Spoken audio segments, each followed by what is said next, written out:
you for calling Newegg. This is Andrea. How may I assist you? Hi, Andrea. How are you? How are you, Fred? I'm doing fantastic. I was hoping you can help me today. Okay, sure, of course. How may I help you? Well, I got a big order that I bought. I've been with you guys for a very long time. I can give you an order number so you can start pulling that up. Okay, what is the order number? It is. Perfect. Okay, Todd, and I'm sorry, the phone number that you're calling from, is that a good callback number in case we get disconnected? You bet. Okay. I have all your parts here, motherboard, memory, case. Gosh, I'm so glad you speak English too. That's awesome. I just got off a very painful call with FedEx, and I've come to kind of get used to how you guys do things, but it is frustrating that you buy stuff from Newegg and it's split out in like 4 different orders and different delivery dates. And so I paid for rush and I also paid for 3-day shipping, 2 of which showed up, but now we've got one showed up 7 days later, and then the other one hasn't been able to reach the destination.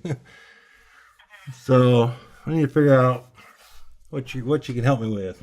Well, I do see that the rush shipping did fail. So that usually gets automatically refunded, that extra $2.99. Okay. But because you were supposed to receive it within the 3 days, I can just go ahead and refund your entire shipping fee, which was $26 with 94 cents.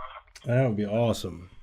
So the only other thing I have is, while you're doing that, is FedEx kind of boxed me in a little bit because, and where I'm at, I've never had this problem with either big carriers.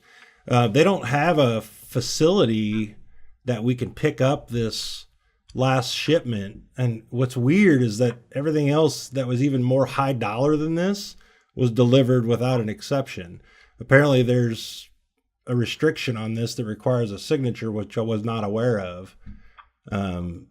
So out of $1,400, you guys they can't finish shipping the last $300, but $1,200 of it was fine to drop off. So that was strange.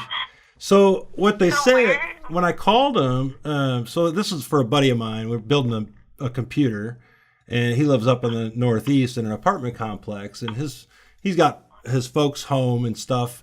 And they said, FedEx never knocked on the door for 2 days in a row. And even today was more frustrating because both of them were home waiting, and they got the second exception. And it says that nobody was there to pick it up. I don't know if they're scared to go to the door or what, but it happens. So what I asked them was, is there a facility? Because we know it's not going to be delivered tomorrow if they could just continue to do the same thing. So where can I pick it up? And the way they explained to me was that's not an option. And then they said it's because of Newegg. And until Newegg calls them and says to do something different, they're going to attempt tomorrow and then return it to you guys. I've never, ever, ever dealt with this with anybody else, ever. Yeah, it's kind of weird, like how they were able to deliver all the other packages and not this one.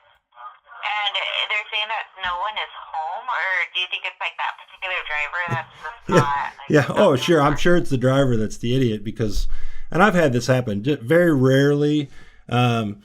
Mostly it's delivery. They don't knock when they've even left the box. I know it's been delivered because I get the alert on my phone. I go look at the front door and there's a box. So they don't even knock or ring the doorbell like they should. And especially not knocking and then they leave a sticker. Because at the end of the day, they go look and then they find this sticker. I'm like, they live in a 1-floor apartment. You'd think they can hear the door being banged on, but apparently FedEx doesn't knock very loudly. So I guess I don't know what options we have. They're going to return it to you guys. And then I think at that point, I'll just cancel the order and buy it from somebody else and have it delivered through another carrier. Yeah, okay, so if they cannot deliver it there that one more time, they would bring it back to us and it would be automatically refunded. Or I can create like an RMA for it to have the package rerouted over there, but it won't be until it actually gets back to us. Yeah, I'm going to make sure that they don't deliver it tomorrow. And I'll probably just buy it from somebody else because I don't, this is too much hassle. Yeah. Yeah, and unfortunately with this, we can't like request for the signature to be removed or even held at a facility, being the payment is the payment type. If it was like a regular Visa card, we can put in that request. But this won't get approved. So most likely, if nobody's there to sign for it, they'll end up just shipping it back, and then we'll go ahead and issue a refund. Yeah, that's fine. I'll just tell them to put a sign on the door that says "Learn how to knock." I used to put signs on the door with a shipping tracking number and sign it on a piece of paper, but they don't like to do that anymore. Yeah. Really, some places do still accept that. It really depends on the carrier, I guess, and the particular facility. Yeah, I mean, it's worth trying tomorrow because they're not going to knock. Just one last attempt. I've had a mixed bag of people not doing that either. Sometimes they'll take the piece of paper and leave it, and sometimes they'll just ignore it. Yeah. Well, just don't deal with USPS. They're the worst. Pretty soon we'll be all ship it through Amazon. That's where it's headed. Yeah, well, they got it going on. They don't screw this stuff up. All right, thank you for helping though. I appreciate you trying. Okay, no problem. You have a great day. Bye-bye.